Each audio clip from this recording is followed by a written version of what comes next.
कर भी क्या सकता था। उसने युवक की जान बचाने के लिए सौदा मंजूर कर लिया। तब विशारिणी भेड़िए की गुफा में आई, जहां युवक जीवन मृत्यु से लड़ रहा था। उसने अपनी उंगली के नाखून से अपने सिर का थोड़ा सा नीला गूदा निकाला और युवक के घाव पर लगाया।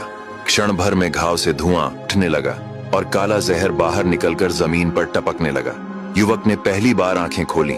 वह खोई हुई आवाज में बोला, मैं बच गया। विशारिणी बोली, हाँ, लेकिन अब तुम्हारी असली परीक्षा शुरू होती है।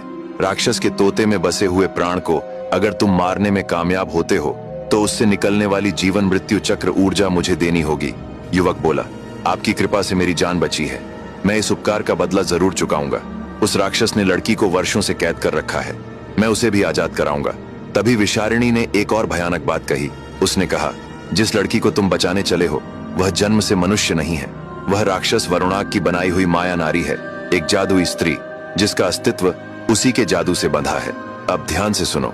यहाँ से 2.5 दिन की दूरी पर विषधारों का देश समंदाल है।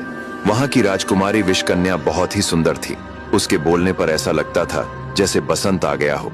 उसकी सुंदरता के चर्चे कई राज्यों में फैले थे।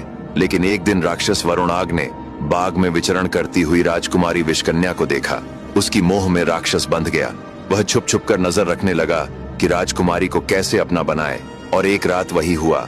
वह सोती हुई राजकुमारी को उठा लाया और उससे प्रेम संबंध बनाने को कहा। राजकुमारी ने जब मना किया तो उसने उसे मारकर उसका सिर काट दिया और विषधारों की सरहद पर रख आया।